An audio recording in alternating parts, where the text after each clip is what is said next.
Ich bin von Katzenstein und in diesem Video möchte ich euch eine Nähanleitung für ein Landsknecht oder auch sogenanntes Renaissance-Hemd mit gesmokten Kragen zeigen.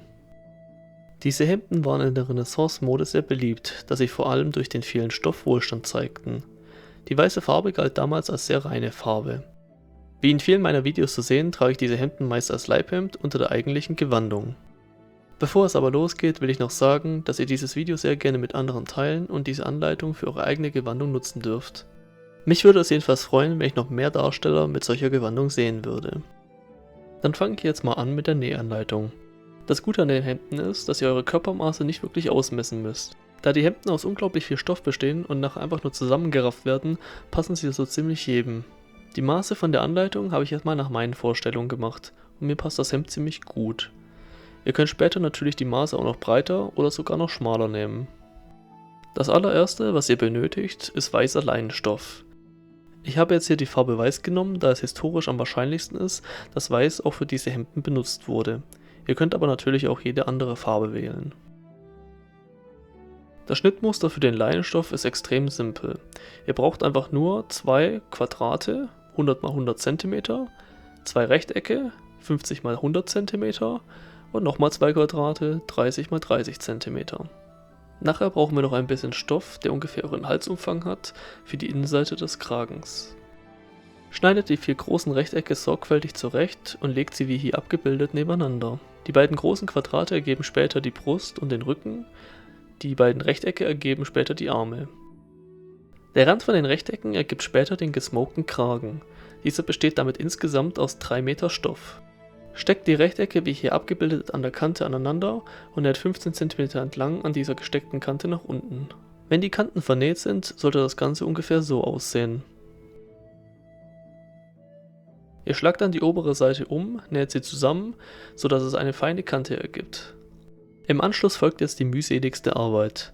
Um später diesen gesmokten Kragen zu haben, müsst ihr nun dicke Fäden durch die obere Kante durchziehen. Dafür habt ihr jetzt zwei Möglichkeiten. Entweder ihr malt die ganzen Punkte wie hier abgebildet auf, oder ihr steckt die Fäden nach Gefühl durch den Stoff.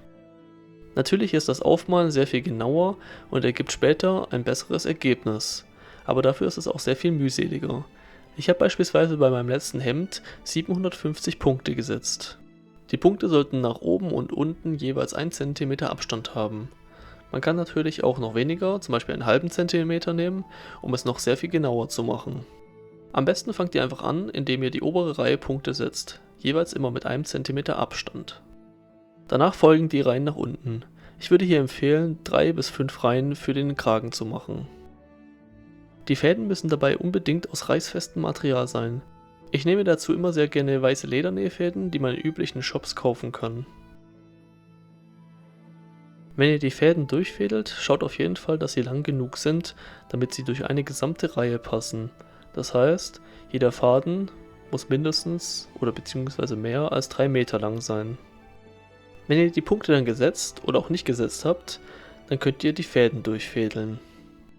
Fangt bei jeder Reihe immer von der gleichen Seite aus an. Dann stecht mit der Nadel durch den ersten Punkt, fädelt den Faden durch und kommt mit der Nadel am nächsten Punkt vorne wieder raus. Im Endeffekt näht ihr durch die ganze Fläche im Zickzack von Punkt zu Punkt, sodass das Ganze wie eine Ziehharmonika nachher aufgezogen werden kann.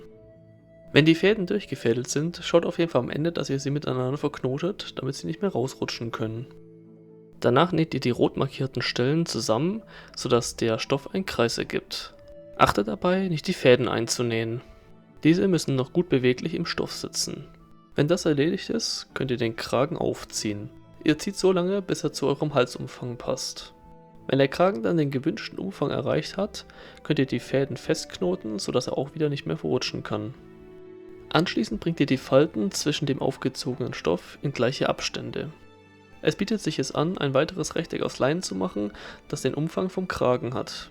Dieses legt ihr dann in die Innenseite des Kragens, steckt es fest und näht den Kragen bzw. die Falten vom Kragen an das Rechteck an. Dieser Schritt sollte auf jeden Fall mit Handarbeit gemacht werden, weil mit der Maschine wird es nicht funktionieren. Wenn das Rechteck dann im Kragen sitzt, sollte der Kragen auch nicht mehr verrutschen und bleibt so, wie ihr ihn festgesteckt habt. Außerdem fühlt sich die Innenseite am Hals sehr viel besser an, wenn ihr das flache Rechteck auf eurer Haut tragt, anstatt die Falten vom Kragen. An der Frontseite, wo eure Kehle ist, sollte der Kragen noch aufgeschnitten werden. Damit könnt ihr ihn dann nachher am Hals sehr eng zuschnüren. Aus diesem Grund können wir noch mit unserem Lederfaden dickere Fäden herstellen, womit wir dann den Kragen zuschnüren können. Die Fäden müssen dann in der Innenseite des Kragens festgenäht werden und können den Kragen damit frontal schließen. Man kann das Ganze natürlich auch mit Perlen und Schlaufen verzieren, um den Kragen damit zu schließen. Wenn der Kragen dann fertig ist, habt ihr ein großes Stück Stoff mit einem Loch, wo ihr euren Kopf durchstecken könnt. Wer will, der kann den Kragen außen jetzt noch mit schwarzen Fäden oder anderen Sachen verzieren. Für den nächsten Schritt benötigen wir die beiden kleinen Quadrate mit 30 cm. Die Quadrate ergeben jetzt die Achsel eures Hemds. Dafür steckt ihr zwei Kanten des Quadrats an die vordere Achsel eures Hemds. Das Ganze ist etwas fummelig, doch sollte es nicht allzu schwer sein, das Quadrat da anzunähen. Wenn es dann angenäht ist, könnt ihr das Quadrat umschlagen, sodass ihr nur noch die Hälfte seht. Das umgeschlagene Quadrat könnt ihr dann am hinteren Teil des Hemds festnähen. Nun müsst ihr nur noch die untere Kante eurer Ärmel und die Seiten des Hemds zusammennähen, also den Bereich, den ich hier auf diesem Bild mit dem Pfeil markiert habe. Zum Schluss müsst ihr noch die Kanten umschlagen und dann ist das Hemd fertig. Wer möchte, kann natürlich noch genau wie am Kragen einen Faden durch die Ärmel ziehen und diese dann zusammenraffen. Wenn das Hemd dann fertig ist, könnte es so aussehen. Ich finde die Anleitung grundsätzlich ziemlich einfach. Es ist aufwendig, diese Hemden herzustellen und benötigt auch echt viel Stoff. Dennoch gehören diese Hemden zu einer ordentlichen Landsknecht-Darstellung, zumindest wenn man jemanden darstellen möchte, der etwas mehr Geld hat. Und auch sonst für sämtliche Darstellungen in der Renaissance-Periode kann man diese Hemden gut benutzen. Zudem sind sie äußerst bequem und passen so ziemlich jedem. Ich hoffe, das Video hat euch gefallen. Schreibt mir doch mal in die Kommentare, was ihr schon alles genäht habt oder was ihr noch nähen wollt. Oder auch, was euch beim Nähen geholfen hat. Ich würde mich auf jeden Fall freuen.